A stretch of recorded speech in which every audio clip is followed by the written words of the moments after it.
You're listening to The Corbett Report. CorbettReport.com.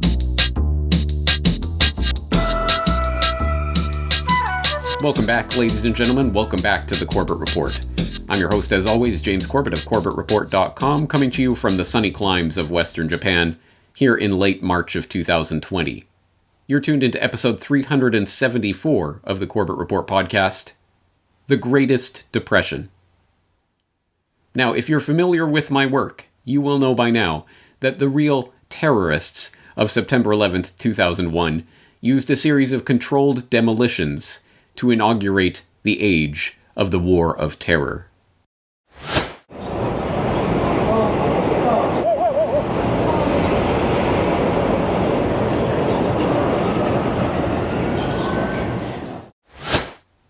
And as is becoming evident to all, in March of 2020, the financial terrorists used another controlled demolition, this time a controlled demolition of the economy, to usher in the next stage of this war on humanity. Let's turn to the United States now, and the recession choir is growing louder. The four big banks see the economy dropping double digits, while Bank of America sees a 12% drop in GDP. Morgan Stanley sees a dramatic 30% plunge in the second quarter. St. Louis Fed President James Bullard has the most pessimistic call, perhaps. He predicts a whopping 50% drop in US GDP. The spread of the coronavirus, COVID-19, has been a major shock to the growth prospects of the global economy and the euro area economy, and it has heightened market volatility. First, the outlook for global growth. For 2020, it is negative, a recession at least as bad as during the global financial crisis or worse. We have an economic inferno coming at us, okay? Secretary Mnuchin was talking about 20% unemployment. Remember, from the great crash in 1929, and our stock market over the last 3 weeks has been like the great crash in 29. When Roosevelt was elected, that was 2.5 years later. Unemployment didn't drop really off the market until 31 and 32. Now it's going to drop next week and the following week. But let's be clear now. Nobody in our government, at least, or I think the prior government, could have envisioned flying planes into buildings. I mean, a global coronavirus pandemic that threatens the entire global economy. So let us never tolerate outrageous conspiracy theories or misinformation about the current 9/11, pandemic. Financial markets have tumbled, with all down significantly for the year. Economic disruptions are being felt across the globe. Markets around the world are sinking fast. It's the worst week in a decade for global stocks. But come on, common sense says it shouldn't be controversial to suggest our response should prioritize both lives and livelihoods. And I am very concerned about the economic crisis that could also take a great toll on people's lives, not just their livelihoods. When this is all over, some families, some cities will have suffered more from our interventions than from caps. We cannot let the cure be worse than the problem itself. We're not going to let the cure be worse than the problem. The World Bank and IMF together disperse about $185 billion per year in funds. And they've already distributed a substantial portion of that money in this crisis. Thanks to the generosity and mobilization of our membership, we rely on $1 trillion in overall lending capacity. The airline industries, would you consider them in some ways industries that we can't let fail? Some of them I would support. Otherwise the entire system breaks apart, falls apart. But the reality is, look, it's the only inner-city transportation system we have. We can't let all the major airlines go bankrupt. Let us never tolerate outrageous conspiracy theories concerning the attacks of September the 11th. There is a lot of misinformation and conspiracy theory, and we have to be very, very careful. Yes, as the Corbett Report audience will know by now, on September 11th, 2001, some absolutely incredible events unfolded that could not have been foreseen by anyone except for the numerous governmental, military, and intelligence agencies that had planned, simulated, and war-gamed out exactly those events taking place.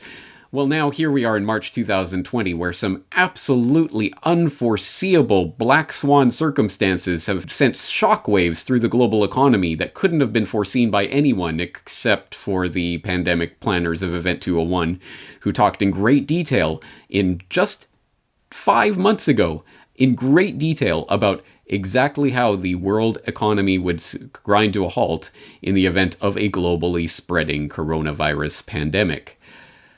Where, of course, as you know, the attendees got their coronavirus plushies to take home as a little memento mori of that fateful conference. Anyway, as you know, there are a number of parallels that are worth looking into here, but I think in order to understand the events of the past few weeks from an economic perspective, we're going to have to roll up our sleeves and take a look at just some of the pieces of data that have unfolded like a nightmare across the news feeds in the past couple of months. And as much as I put in the caveat last week in this podcast, lamenting the podcaster's dilemma that I'm talking about unfolding and ongoing events in the middle of a crisis, so anything that I say to you will be necessarily partial and incomplete and open-ended, well, that applies doubly so in this chaotic economic environment where we are only beginning to see the beginning thin edge of the wedge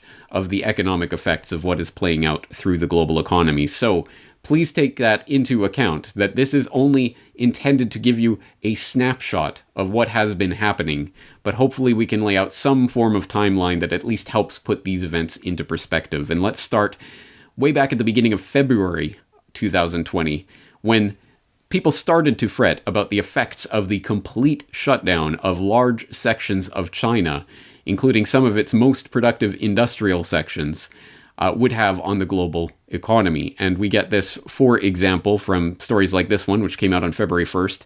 More than half of China extends shutdown over virus, noting that at least 24 provinces, municipalities, and regions in China have told businesses not to resume work before February 10th at the earliest. And last year, those parts of China accounted for more than 80% of the Chinese national GDP and 90% of exports. Do you think that's going to have an effect on the global economy? Yes, it is. And that started to become quite apparent just 10 days later, February 11th. China is struggling to get back to work after the coronavirus lockdown, noting that worker shortages, transport disruption, a lack of medical supplies, and heavy-handed local officials are all making life difficult for businesses, the Chinese government said Tuesday. And it wasn't long before those ripple effects started to be seen and felt elsewhere, including in the United States, where on February 12th, for example, we got this report: coronavirus could start to empty shelves in some U.S. stores by mid-April. Note that we are not even in the midst of this crisis yet. This Wells Fargo report noted that we believe the time to start worrying about the supply chain risk ... is here. February 24th, so a couple of weeks after that, the Dow began its incredible, remarkable tumble, this time tumbling more than 1,000 points in one day, marking its third worst point drop in history. And actually, that looks like relative child play from our perspective here just a few weeks later. But don't worry, on February 25th, our friends at Never a Straight Answer published images, satellite images, that show airborne nitrogen dioxide plummeting over China. Well, there you go. So we can all be happy to see that the vision of the Green New Dealers coming into view already. Wow, we just have to just clamp down on all human productive activity, and then we can make everything better again, and the Earth will stop screaming. Fast forward a couple of days, and we wrap up that incredible week with Dow falling 350 more points to cap the worst week for Wall Street since the financial crisis. And again, that wasn't anything yet. So as I went on to detail in my subsequent subscriber newsletter, The Roller Coaster Ride Has Begun, that began an incredible roller coaster ride of a week, in which on March 2nd, the markets opened to the biggest ever point gain on the Dow. And then the following day, the Dow dropped another 800 points after the Fed's surprising news about the economy. What surprising news? Oh yes, the Fed held an emergency meeting to slash interest rates by 0.5 percentage point.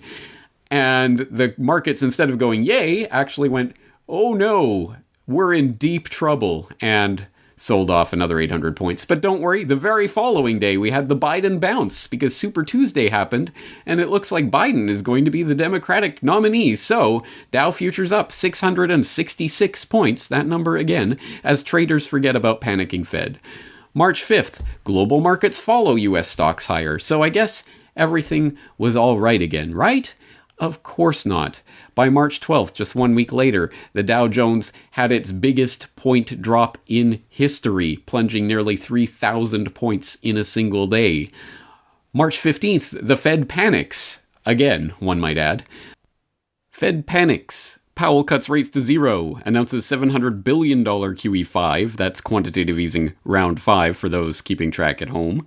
I did write about quantitative easing round 4 in the newsletter last year, in case you missed it, and unveils enhanced global swap lines. March 15th, also that same day, I'm going to direct you to the actual Federal Reserve Board of Governors press release about these moves that is being reported on in that article that I just cited the headline, because I want you to read through this. If for nothing else, this is a press release from the Fed announcing the various measures that they're taking on that day, including measures to do with the discount window, intraday credit, bank capital and liquidity buffers. But scroll down to the bottom, and at the bottom of this press release is an announcement that, again, in any other trading day in history would have been front page news, would have been a major, incredible story. As it is, I don't think it even made a blip on the radars. Does anyone even remember that the Fed announced under reserve requirements? For many years, reserve requirements played a central role in the implementation of monetary policy by creating a stable demand for reserves. In January 2019, the FOMC announced its intention to implement monetary policy in an ample reserves regime. Reserve requirements do not play a significant role in this operating framework. In light of the shift to an ample reserves regime, the board has reduced reserve requirement ratios to 0%, effective on March 26, the beginning of the next reserve maintenance period. This action eliminates reserve requirements for thousands of depository institutions and will help to support lending to households and businesses. Yes, reserve requirements. You may not have noticed, but reserve requirements have now been dropped to 0. So absolute unlimited balloon out loans and create loan money, debt money out of nothing as much as you possibly can, banks. 100% green means go. And don't worry, guys, this isn't some sort of emergency measure that came out of nowhere. No, we've been talking about this for over a year now, and here we are now just kind of rolling it out. Oh, when's it coming? Oh, yeah, next week. Just hold on, guys. Here it is.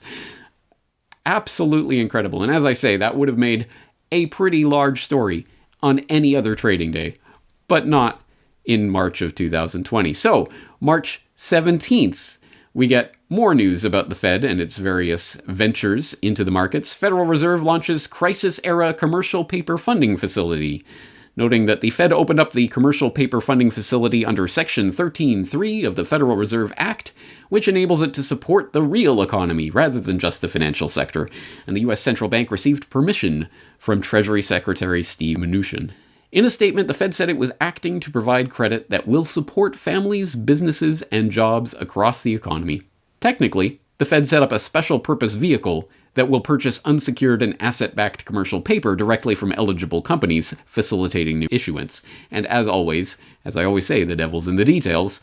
Well, there are some interesting details to do with these paper funding facilities that are being set up, which we'll get into in a moment. But let's continue our little timeline here. March 22nd, we have this incredible bombshell announcement. Not just one, not just two, but 3 of the top bankster institutions in the land. Morgan Stanley, Government Sucks, Goldman Sachs, and JPM, all predicting a depressionary crash, including expectations that second quarter GDP would drop as much as 30%, noting from a report from Morgan Stanley, we now see first quarter GDP dropping by 2.4% as economic activity has come to a near standstill in March, followed by a record-breaking drop of 30.1% in the second quarter. And That isn't even the worst case scenario. St. Louis Federal Reserve President James Bullard came up with an absolutely staggering 50% drop in GDP, worst case scenario, on that same day. So absolutely all of the banksters screaming that this is going to be the biggest economic event in human history, essentially, is what they're saying. Keep on moving. The same day, March 22nd, don't worry guys, the Fed is here. Fed will make up to $4 trillion in loans to businesses to rescue the U.S. economy, Mnuchin says. Following day, March 23rd, this was the fastest 30% sell-off ever, exceeding the pace of declines during the Great Depression, noting the moves in the stock markets in the U.S., and noting that, yes, there has never been a faster sell-off. And all of the gains made during all of the Trump presidency fueled by all that hopium in the economy and all the pumping up of the bubble, completely deflated in the course of a few weeks. Years of progress and wealth creation completely deflated in a few weeks. Makes you wonder. March 24th, Dow soars more than 11% in biggest one-day jump since 1933. What? What's going on? Oh, I guess good news. We're back to the gravy train. What gravy train specifically? Oh, that's right. March 25th, the $2 trillion coronavirus stimulus deal. And we get this explainer from Yahoo, noting some of the things that are in this $2 trillion stimulus deal. For the airlines, a special provision. The deal reportedly includes $50 billion specifically for passenger airlines, $8 billion for cargo airlines, and $17 billion for firms that are deemed to be important to national security. There are billions more for businesses, provisions to ban stock buybacks, and other stimulative measures, including, of course, that wonderful money from heaven. Hundreds of billions more dollars in the deal will also indirectly flow to businesses. First and foremost, lawmakers hope that the $1,200 checks that they're going to be writing will be spent across a range of industries. And then on March 25th, again, news. It's interesting what news impacts you in what way. And this was a psychologically impacting story for me because I did note this in my editorial on The Roller Coaster Ride Has Begun, that negative interest rates are coming to the U.S. I did not expect that they would be coming to the U.S. within the span of a few weeks. But here we are. Negative rates come to the U.S. 1 month and 3 month Treasury bill yields are now below zero.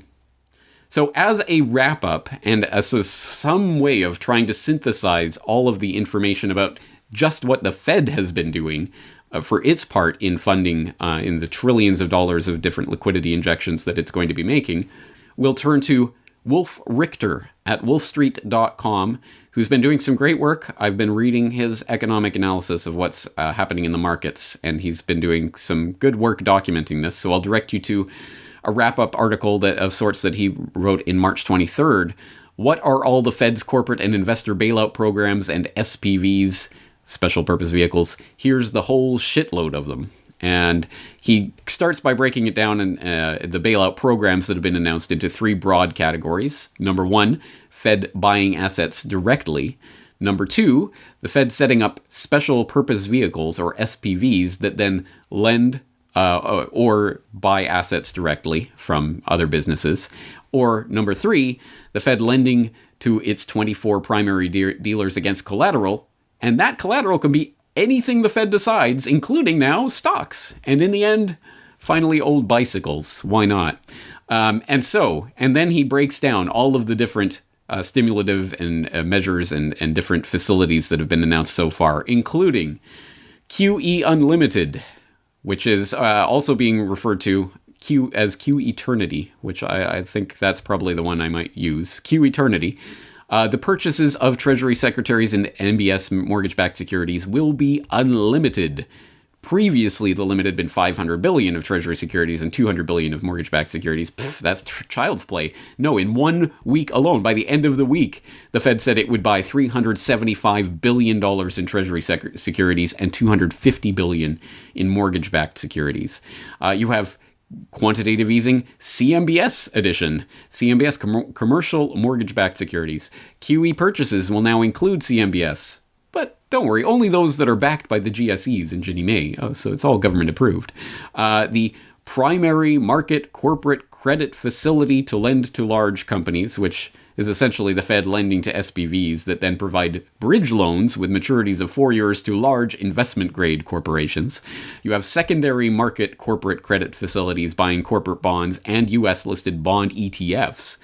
You have the insidious TALF-back, yes, the Term Asset-Backed Securities Lending Facility, which was created during the Lehman collapse of 2008.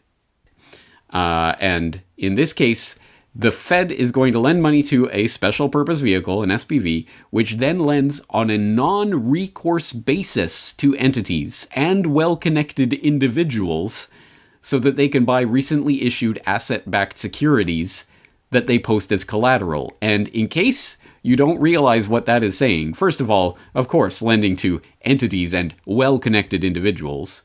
So it's not for you and me, of course. It's for people who are already sucking directly on the teat of the Fed's trillions. But on a non-recourse basis. Do you know what that means? As Wolf Richter explains, non-recourse means that if the asset blows up, the individual, the well-connected individual, can just walk away from it unharmed and let the SPV deal with the debris. Do you get what's going on here? In case you don't, a little history on the TALF, as Wolf Richter provides here. At the end of 2010, under orders from Congress, the Fed released data on over 21,000 transactions it performed during the financial crisis, which revealed, among many other outrageous acts, that the Fed lent to well-connected individuals and all kinds of hedge funds and others under its TALF program so that they would buy certain assets, such as these consumer loan ABS, asset-backed securities, drive up their prices, sell them to pension funds and others later for a huge profit, and pay back the loans to the Fed. And who are these well-connected individuals? People like John A. Paulson, Michael Dell, Christy K. Mack, wife of former Morgan Stanley CEO John Mack, small world after all, Kendrick R. Wilson III, former Goldman executive and top aide to Hank Paulson Jr., a name that might come back up in just a second here.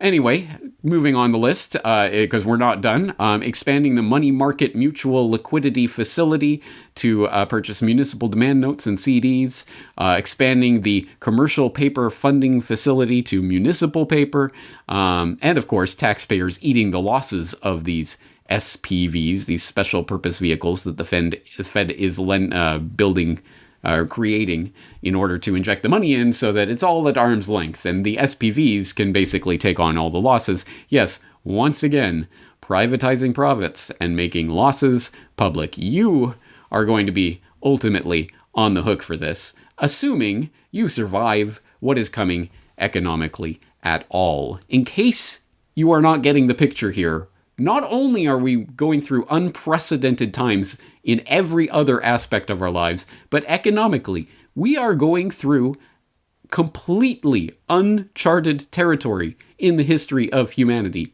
Never have markets been blown so big and been completely shut down in such a short amount of time.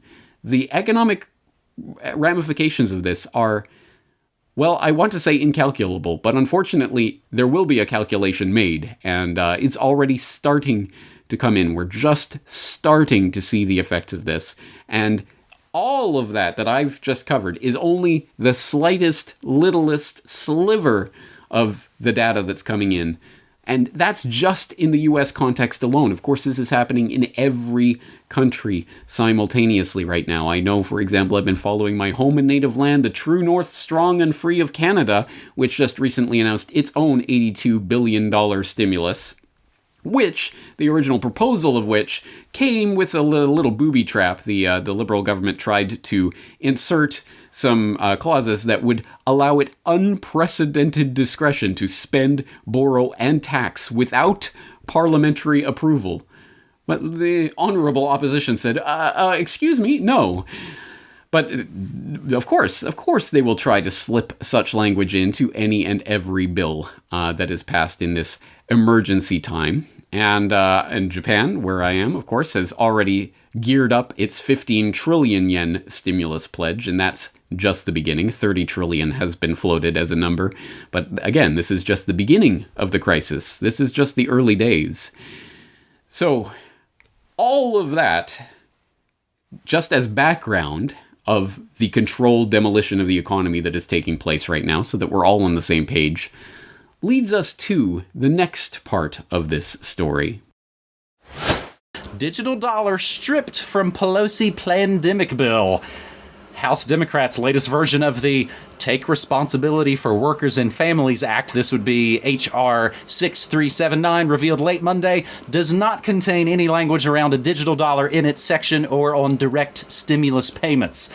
The so-called lawmakers introduced the bill last week envisioning a digital payment system organized by the Federal Reserve and its member banks to directly send these funds to U.S. residents to assist them with expenses during the COVID-19 mitigation measures, which have already resulted in massive unemployment and a potentially severe recession, at the very least. In the latest 1,404-page draft, U.S. residents would get $1,500 per person, though individuals with an income greater than $75,000 and couples with an income greater than $150,000 would have to repay the funds. Thanks, government. The section detailing the payments, which starts on page 1090, so earmark that page, appears to be less specific on how these payments would be sent to individuals than previous versions have been. The draft bill introduced by Speaker Pelosi, a Pepsi from Calitopia, on Monday no longer includes any language around a digital dollar. A separate bill introduced by Representative Maxine Waters, a Pepsi from California, H.R. 6321, titled the Financial Protections and Assistance for America's Consumers, States, Businesses, and Vulnerable Populations Act. They should talk to Blumenthal and get a catchy, acronym, earn it kind of name for this.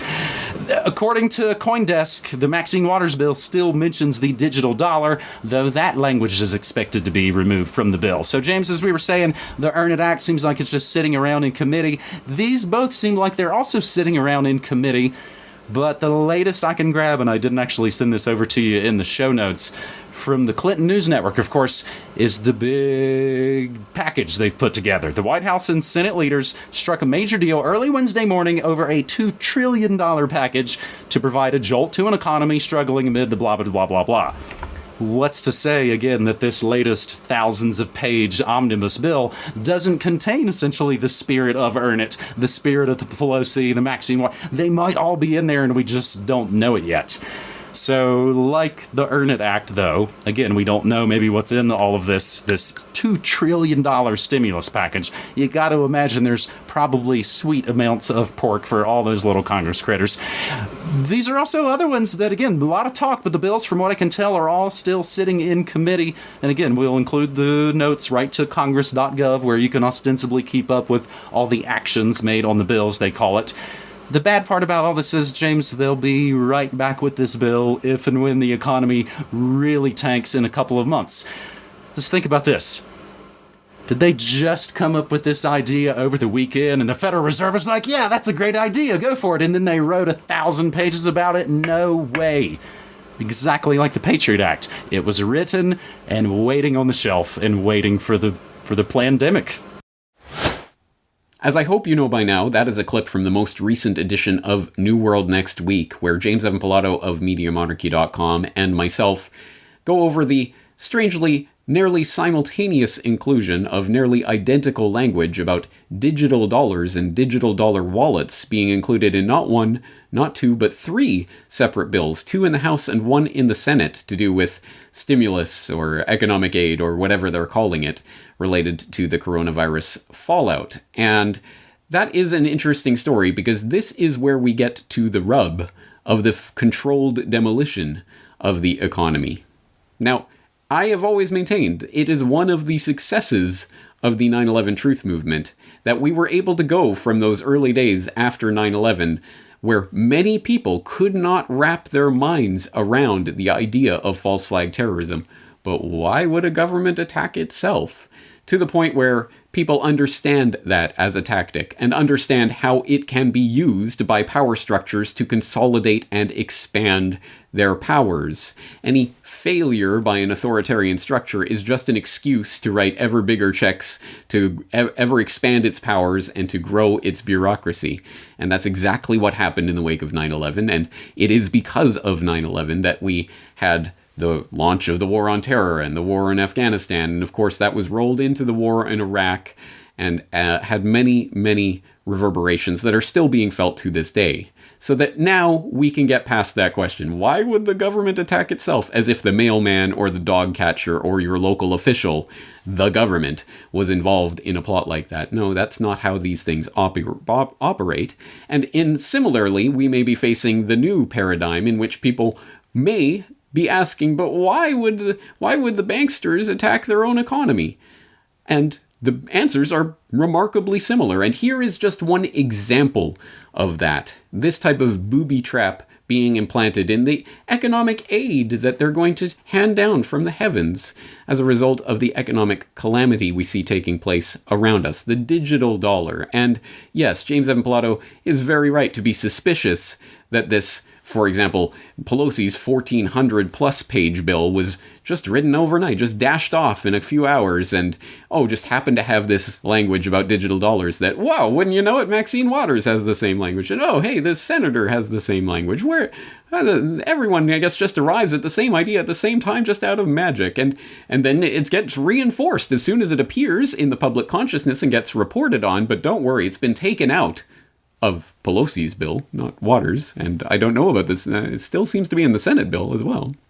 But anyway, it's been taken out, so don't worry about it, guys. But, COVID-19 stimulus should incorporate digital dollars, says NASDAQ.com guest contributor Ezekiel Kopik, who, by the way, is a partner at C Labs working on the CeeLo blockchain platform, and, by the way, previously held a variety of roles at the Federal Reserve Bank of New York.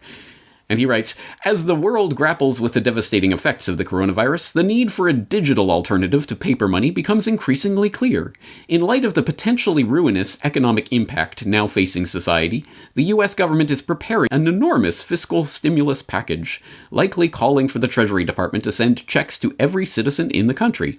But this approach has significant shortcomings, and the government needs to adopt a more innovative alternative. In a nod to these shortcomings, a draft Senate bill inspired by an earlier House Democrat proposal redirected the public discourse by calling for the use of a digital dollar and a corresponding digital dollar wallet to help send funds expeditiously to all qualified individuals. And he goes on to lament that it can take up to 9 weeks for physical checks to actually work their way through the system and get to the people. And at any rate, it takes many days for most people to end up getting their money, whereas this could be instantaneous. All you need is a digital dollar wallet that's being maintained by a Federal Reserve member bank, and the Fed can inject their funds directly into your account. What could go wrong? This is great, right, guys? And this amazing idea that just happened to, I guess, crop up in some House Democrat bills somehow and then got adopted in a Senate bill. There you go. Good. This is how good ideas spread, right? This is how they arise, right? Oh, well, maybe not.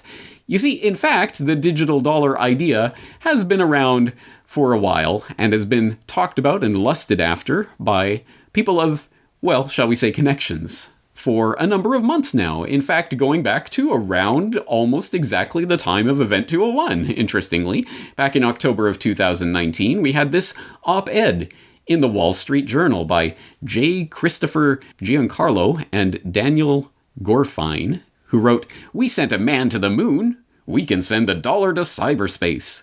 Washington should edge out rivals with a regulated platform for trading greenbacks via blockchain. America was complacent about its technological dominance until the Soviets' 1957 Sputnik launch woke us up. Recent developments in digital currencies similarly threaten the dollar's dominance, and Washington policymakers are taking notice." And it goes on to say, "We propose a digital dollar, a government-sanctioned blockchain protocol created and maintained by an independent non-governmental group, but administered by banks and other trusted payment organizations. Cash brought into the system would be exchanged for digital US dollars on a blockchain, with the cash lodged in special escrow accounts maintained by the Federal Reserve. The system could start with a pilot program. People could use their preferred provider's smartphone app to buy digital dollars, then use them in daily transactions. This mechanism could ultimately digitize the dollar in both domestic and international transactions. What are the benefits of this system? Well, this new payment network would still rely on trusted, regulated intermediaries to maintain digital wallets and validate transactions, but it would also let individuals, companies, and states tap the potential advantages of distributed ledger payments, such as much higher transaction speed, enhanced access, and greater transparency. This should mean lower costs for business and consumers and new economic models based on real-time transactions and micropayments. Security would be another major advance, because no individual validator of the payment ledger would hold complete information regarding all payments. The system would solve some of the privacy and antitrust concerns that arise when a single intermediary, like WeChat or a foreign central bank, holds complete information. More important, compared with a private or foreign digital currency, this system would extend the central role of the US dollar in global finance and allow it to compete confidently in the new digital era.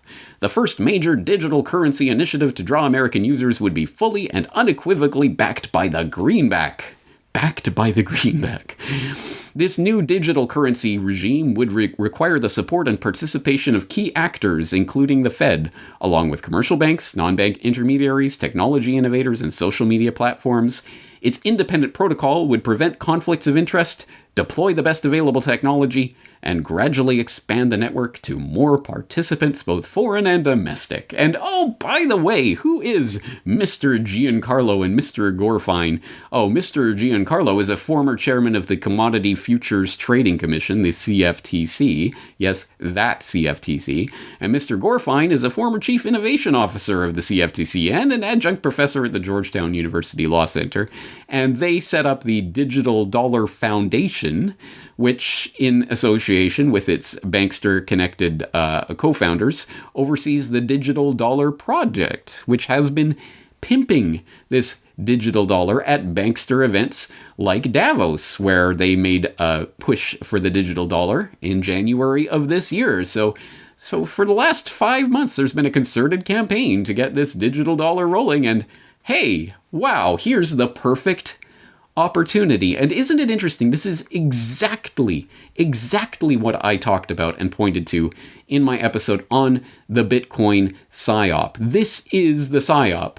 Blockchain, digital, cryptocurrency, central bank administered. It's all the same. Don't think about it. This is crypto. You've heard about that. You've heard about that blockchain stuff, right? You've heard about Bitcoin. Well, this is basically that. It's going to be a federally administered, Federal Reserve administered digital wallet. So it'll just, they'll inject funds in and you'll spend them and they'll see absolutely every transaction that's going on. It'll be fine, just like that crypto that all the cool kids are talking about, right?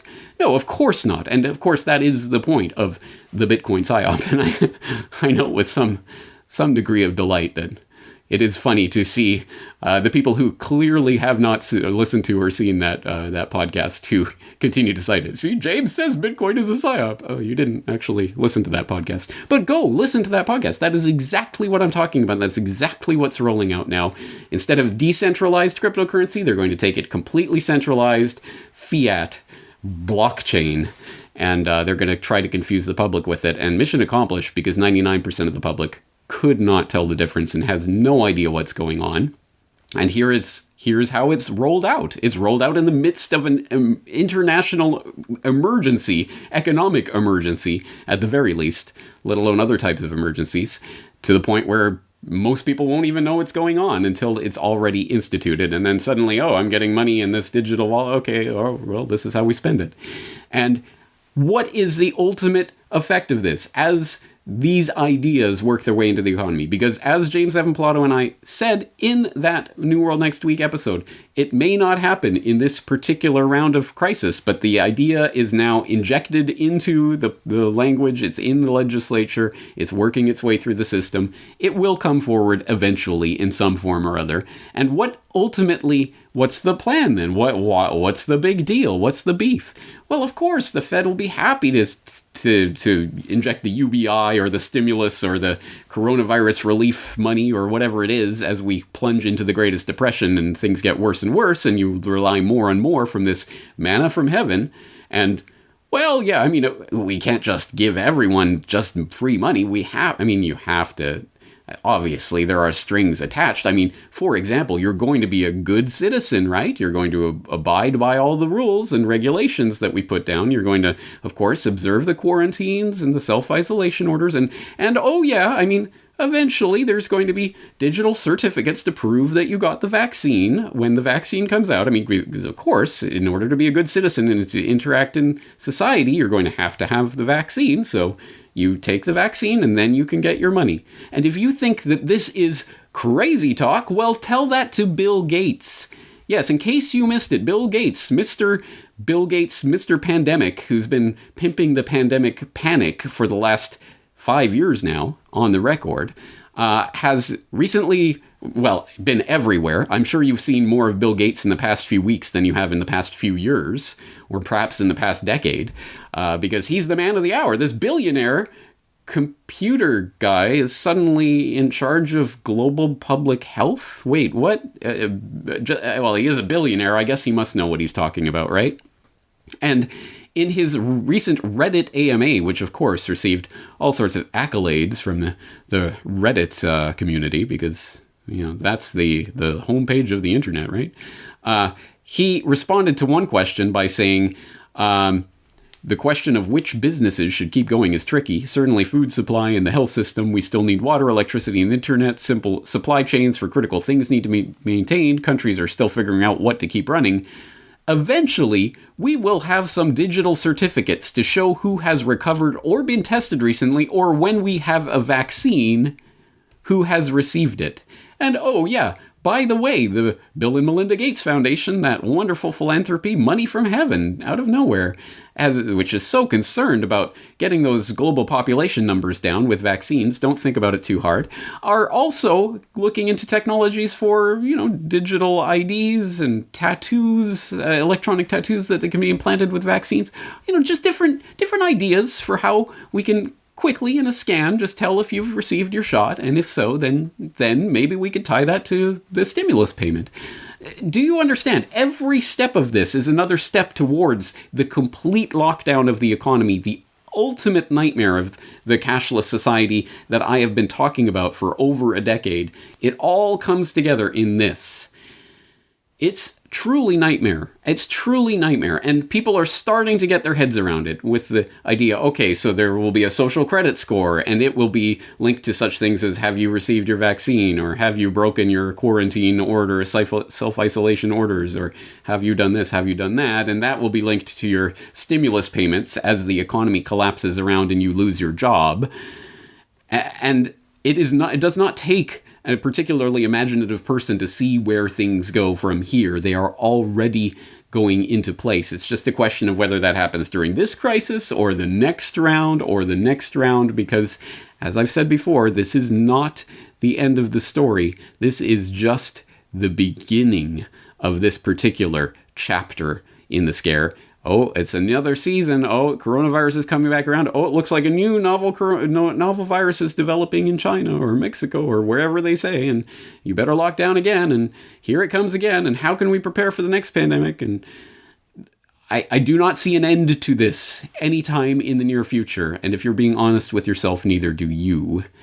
This is just the beginning, and I hope you can see from what I've laid out today. And again, this is just the sliver.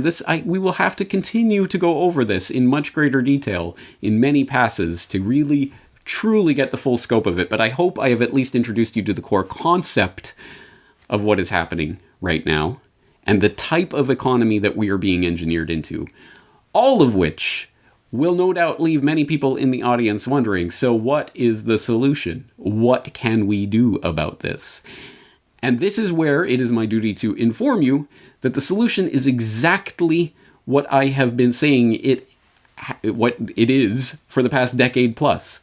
All of the solutions that I have talked about at CorbettReport.com are not only as relevant now as they were in that pre-crisis era, but they're 1,000 times more relevant. And I hope you understand why that is so. So I'm going to invite you to go to CorbettReport.com and type solutions into the search bar. If you're lazy, there will be a link in the show notes to the solutions tag on CorbettReport.com, so you can browse through the dozens and dozens of hours of audio and video material that I have on the subject of what do we do about this. And the answer in a nutshell, in a word, is decentralization. Decentralization of everything. Decentralization of currency. Decentralization of food production. Decentralization of every aspect of control that is exactly counter to what is going on right now, which is the great consolidation of power in the hands of the government.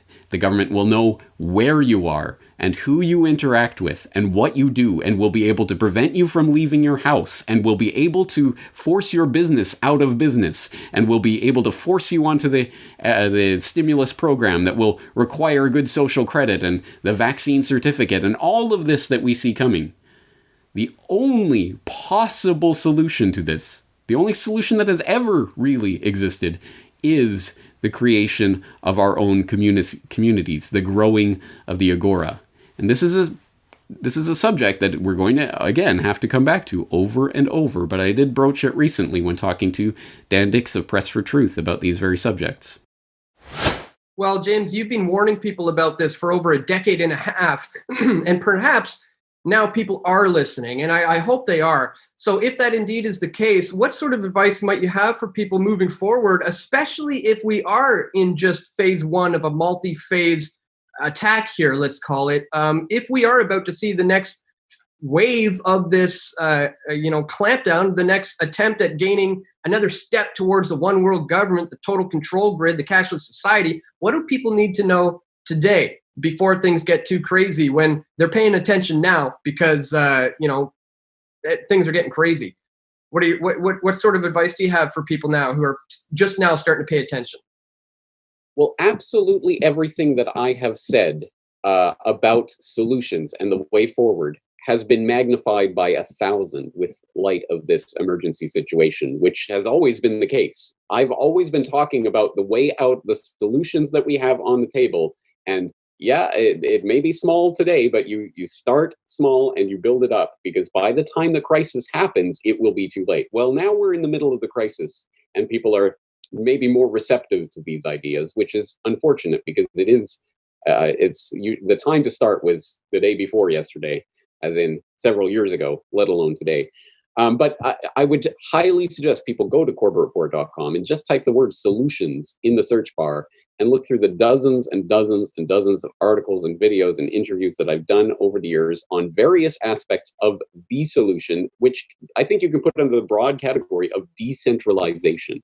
Because what is happening right now is an absolute centralization of power and control in the hands of the government. They want control over every aspect of your life, including your ability to leave your own home. Again, you couldn't have even said this a couple of months ago and gotten most of the population to even contemplate the possibility. Well, here it is. So if you want to exist in a world where you don't have to rely on some government to provide you with stimulus money so that you can squeak by, the only solution is community organizations, freedom cells, agorism, and trading amongst neighbors through community currencies and alternative currencies and cryptocurrencies and precious metals, and not just one or, not A, B, or C. No, D. All of the above, all of these things, guerrilla gardening, farmers markets, all of these things which you should have been building up over the past several years when you know there's a problem coming. Here is the problem, and here is why. The only thing that can get us through this, other than some magical handout from the unicorn government that's going to have a few strings attached, is to have community structures in place, to have a community of some sort. And community can be virtual, and I think there is a good aspects to having an online community that can support you, but also, of course, physical, geographical community that you can actually physically interact with and transact with, which will be the only way, again, in the future, assuming we head towards this digital central bank currency. Again, might not happen this week, but it's coming, and they're prepping you for it.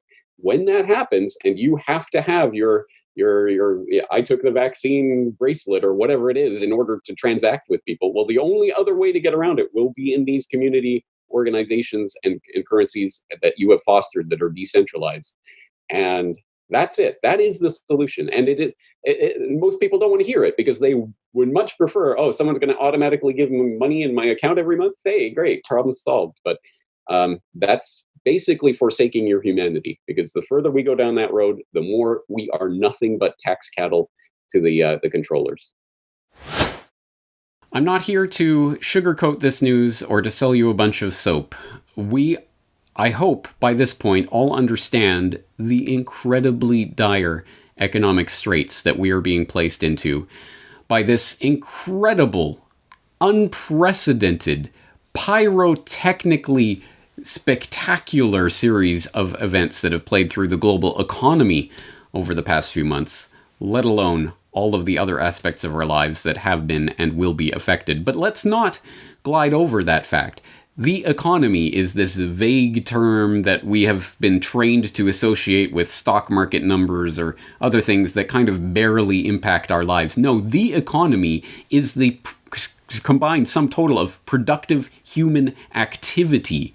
What we are talking about is not some sort of collapse of numbers in the stock market. We are talking about human lives, despair, the likes of which have not been seen in our lifetime.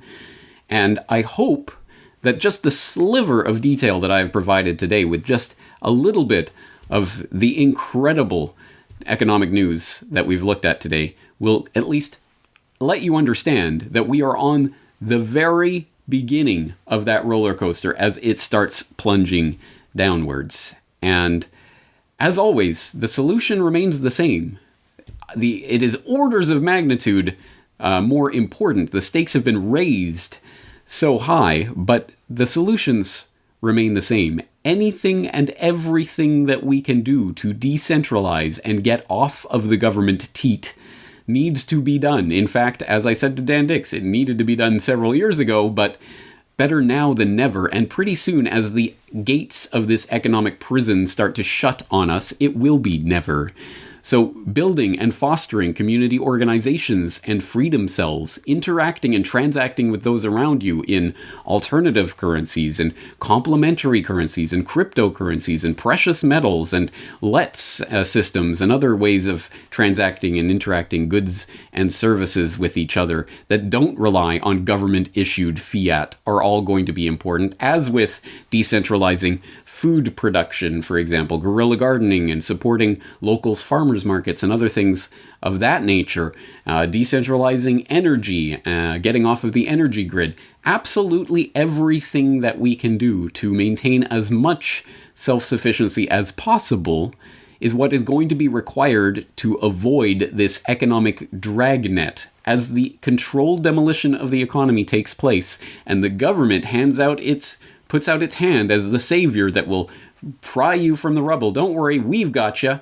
It just comes with a few strings attached. Well, if you are in that vulnerable position, you won't be in a position to say no for you or your family's sake, which is why the stakes have never been higher. And as I say, there are going to be a lot of links in today's episode to both study what is happening in the ongoing, unfolding economic collapse that we are living through, but perhaps more to the point, more importantly, the actual things that we can be doing and should have been doing, but can continue doing to get ourselves off of that government enslavement grid, because it is coming. Some very important information today. I hope you will spread this information to others who are willing to listen. And I will be continuing to document this as it continues to unfold. So I hope you'll be here to join me for that unfolding story. This is James Corbett of CorbettReport.com. The Corbett Report is brought to you by the Corbett Report subscriber, a weekly newsletter featuring James Corbett's international forecaster editorial, recommended reading and viewing, discounts on Corbett Report DVDs, and once a month, a subscriber-only video. Sign up today to start receiving your copy at CorbettReport.com/support.